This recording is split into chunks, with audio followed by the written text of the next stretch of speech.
Olá, meu amigo, minha amiga, sejam bem-vindos a mais um Portal do José. Muitas coisas acontecendo no nosso país, daí eu venho bater um papo com vocês. Teremos daqui até o dia 2 de outubro, daqui a 119 dias, mais encontros como esses nossos de hoje aqui. E hoje eu quero conversar com vocês sobre debates presidenciais. Muita gente com dúvida. Quem é que é obrigado a ir a debate? Tem debate obrigatório? Quem é que as emissoras são obrigadas a convidar? O que acontece em relação às regras desses debates? Como é que elas são montadas? A lei eleitoral diz alguma coisa sobre isso? E quais são os desdobramentos políticos que esses debates podem provocar? Pois bem, vou conversar com vocês sobre essas questões, mas antes de mais nada, se você está chegando agora no nosso portal, quero convidar você a se inscrever. Você aqui é muito bem-vindo, é só dar o clique no símbolo que aparece aí no seu monitor. Conheça também os nossos outros vídeos. Se você gostar, compartilhe com seus amigos, com seus parentes. Não esqueça de dar o seu joinha, porque é muito importante, e de enviar para cá os seus comentários, porque são sempre lidos e são sempre considerados. Gente, muita gente está debatendo a existência de debates. E muitos candidatos já têm levantado pautas através dos veículos de comunicação sobre a ida a debates ou não ida a debates. Aqui no nosso portal, foi muito legal, eu fiz aqui uma enquete. Se você entrar aqui na página do portal, né, onde está escrito comunidade, você clica ali que você vai ver que na nossa enquete aqui eu perguntei: você acha que os principais candidatos à presidência da República devem comparecer aos debates em primeiro turno? 92% das pessoas responderam que sim, 8% responderam que não. O quórum aqui da nossa enquete já ultrapassou 33 mil pessoas que responderam e muita gente fazendo comentário embaixo. Bom, antes de entrarmos aqui na legislação e como é que as emissoras vão tratar dos debates, é importante a gente tratar de uma questão anterior, que é a questão de princípio, né? Nós aqui que estamos no campo da democracia, nós que tentamos mudar a realidade através da palavra, do convencimento, do ato político, do nosso voto, dos esclarecimentos sobre a nossa realidade, a gente não pode achar que um candidato que represente o conjunto das nossas ideias não participe de um debate político numa campanha, num período pré-eleitoral. Porque, inclusive, os períodos eleitorais, eles servem para politizar a sociedade, para levar informação à sociedade. Porque, senão, a gente acaba votando apenas por uma questão afetiva, uma questão emocional. Vou votar em fulano porque eu acho ele legal, acredito nele, algo está me dizendo que ele é muito bom. E aí a coisa fica muito complicada, né? A gente até entendo, na nossa pesquisa, os 8%, que acham que os principais candidatos não devem ir, porque o candidato da sua preferência. Porque isso tem a ver com uma percepção pragmática, né? Uma percepção de que a ida do candidato, o seu candidato a um debate pode tirar voto desse candidato, pode causar algum tipo de prejuízo a esse candidato. Mas será que isso encontra alguma lógica?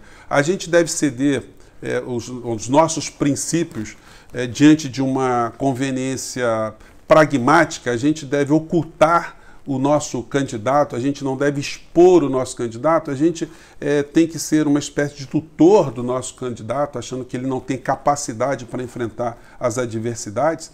Então, é uma coisa que a gente tem que tratar, assim, nós desse campo da democracia, com uma firmeza, uma questão que a gente não pode flexibilizar. Ou a democracia vale para todo mundo, os debates valem para todos, ou não valem. A gente não pode transformar a democracia num jogo de conveniência. Olha, eu acho os estrategistas, os marqueteiros, os quadros partidários, eles pensam de uma forma um tanto ou quanto diferente. Eles pensam, se o objetivo é ganhar uma eleição, todas as ferramentas que estiverem disponíveis, elas são possíveis de serem utilizadas. Evidentemente, as pessoas que pensam assim, muitas acabam entrando também para o desvio da falta de ética. A gente viu isso ao longo da história da humanidade. Aqui no Brasil, a gente viu exemplos, situações extremamente determinantes para o que aconteceu no nosso país. Então, nós temos que fazer o contrário. A gente tem que acreditar que os nossos candidatos eles serão capazes de enfrentar as adversidades. Porque se ele não enfrenta a adversidade num debate, como é que ele vai enfrentar uma situação realística mais à frente? Então, essa questão de princípio a gente não pode abrir mão, a gente não pode ter esse comportamento vacilante. Quando me interessa, eu vou para o debate. Quando não me interessa, eu não vou para o debate. E aí surgiu uma questão política nesse momento. Algumas candidaturas estão discutindo exatamente a ida ou não ida ao debate. E ontem aconteceu um fato de uma relevância, é por isso que eu estou aqui, que foi o pronunciamento do atual presidente da República fazendo quase que um desafio, né? Ele jogou uma situação que, da forma como foi apresentada, ficou muito favorável a ele. Me refiro ao Bolsonaro ter dito que irá a debate em primeiro turno, ou no primeiro turno, se o ex-presidente Lula também for. Então ele disse, se Lula for, eu for. Gente, essa bravata, vamos dizer assim, ela provocou a seguinte situação. Todo mundo já está sabendo desse tipo de provocação e se o Lula, por exemplo, está liderando as pesquisas, resolve não ir, o Lula ganha o carimbo, ou poderá receber o carimbo de fujão. Então vocês imaginem o problema que esse tipo de comportamento do Bolsonaro gerou. Então, se o Lula resolver ir a debates, aliás, a situação do Bolsonaro é uma situação absolutamente surreal no campo da política, né? Porque um candidato que está liderando disparado uma pesquisa por questões estratégicas, conveniências, pragmáticas, não querer ir a um debate, não querer se expor a um debate, é uma coisa que já aconteceu muitas vezes na história do Brasil e do mundo. Mas um candidato que está em segundo lugar, no caso o atual presidente da República, não querer ir a debates, é uma coisa um tanto ou quanto estranha, né? Então, do ponto de vista de princípio, que a gente defende sempre, todos os candidatos que representam as nossas ideias têm que ter a coragem, têm que se expor ali, têm que assumir, inclusive, danos, confrontações das suas ideias. E nós não estamos falando aí numa arena romana, né, onde vão ter leões comendo cristãos ali e só um ou outro vai escapar do meio dessa história. Não. Até porque a lei eleitoral estabelece regras e as emissoras também estabelecem regras em conjunto com as candidaturas. Mas o que diz a lei? Fora as questões políticas, as questões da conveniência dos estrategistas. A lei diz o seguinte, que as televisões, as rádios, os meios de comunicação podem fazer debate. E eles são obrigados a convidar somente as candidaturas cujos partidos tiverem no mínimo 5 parlamentares no Congresso Nacional. Só 8 pré-candidatos hoje preenchem esses critérios. Os outros tantos que se apresentam, eles não são obrigados a serem convidados. Então, a gente já começa a dar uma funilada. Pode ser que uma candidatura daqui até as eleições ainda desista. E esse tipo de situação vai fazer com que a gente tenha uma produtividade melhor na organização desses debates. Se um candidato não quiser ir ao debate, o outro não quiser ir ao debate, o debate pode acontecer. As regras são estabelecidas em comum acordo por todas as candidaturas, sendo que eles fazem ali, as emissoras têm que fazer nesse colegiado uma discussão sobre as regras, como é que as coisas vão se dar, e há uma votação. E a lei diz que 2/3 das candidaturas, né, se aprovarem uma direção, essa direção vai ter que ser seguida por todos os outros. É uma questão muito interessante. Evidentemente, se um candidato não for, eles vão deixar a cadeira vazia ali, mostrando ali que o candidato não compareceu. E do ponto de vista político, como é que essa questão deve ser tratada? Gente, se a gente analisar os 8 candidatos, nós temos o Lula, temos o Ciro, temos o Bolsonaro, e aí depois tem outros que não estão muito na ordem do dia, né? Simone Tebet, tem o Felipe Dávila do Novo, o Pablo Marçal, o Luciano Bivar, né? A Tebet, eu acho que já falei dela, enfim, e o Janones. O Janones, inclusive, ele tem mais de 8 milhões de seguidores lá no Facebook, né? Então ele está vindo, ele é uma pessoa que tem uma verve, né? Então pode ser uma pessoa que movimente muito esses debates também. Os outros todos vocês já devem conhecer, não vou ficar chovendo aqui no molhado, né? A gente pode ter situações ali. E o Bolsonaro indo a esse debate, muitas pessoas acham, né, será que ele iria? Gente, eu tenho apostado que ele, como ele disse, né, se o Lula for, ele irá também.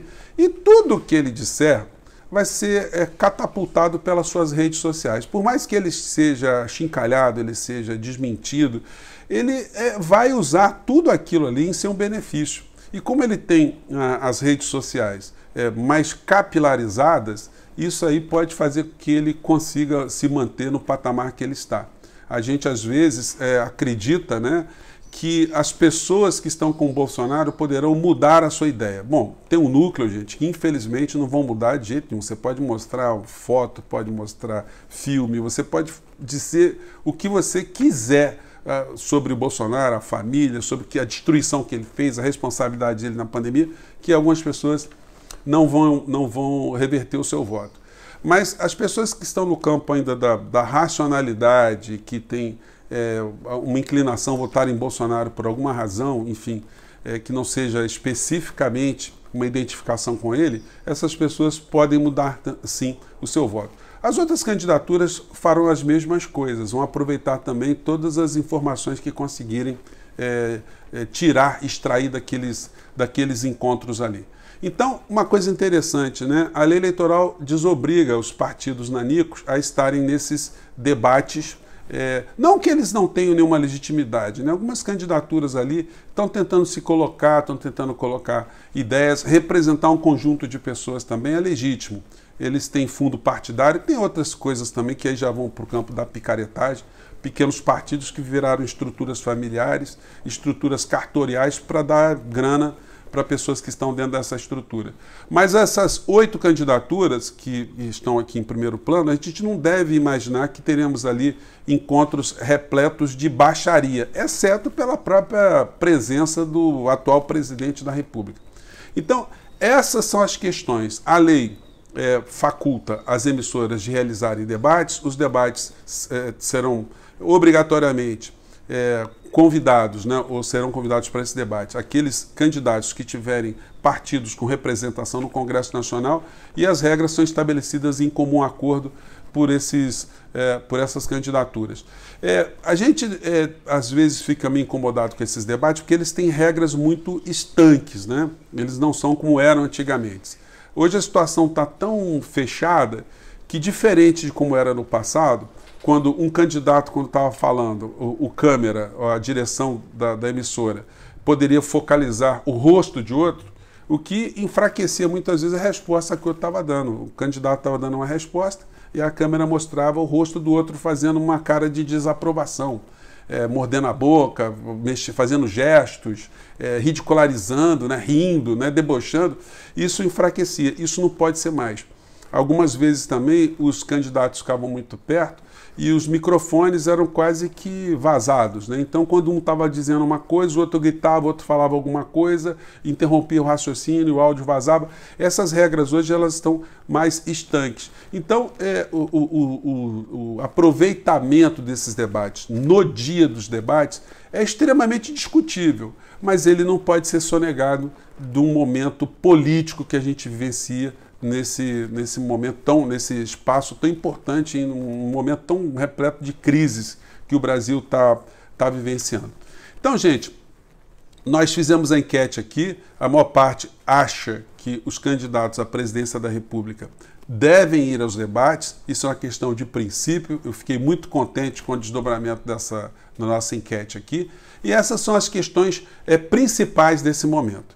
Como eu disse a vocês, quem está acreditando na sua candidatura, quem está querendo expor ideias, quem está querendo se ver representado, quem está querendo ver alguns enfrentamentos, algumas denúncias, algumas críticas, algumas injustiças serem colocadas ali, algumas expectativas de futuro para a nossa nação, para o futuro do Brasil, a gente tem que acreditar que esse momento é um momento onde não dá para a gente abrir mão desses princípios, né? Bom, eu fico por aqui. Mande seus comentários aqui para o nosso portal. Como eu disse a vocês, teremos mais encontros. Espero que tenha jogado aqui alguns esclarecimentos para vocês, e a gente se encontra no nosso próximo encontro. Tá bom, gente? Um grande abraço. Até lá.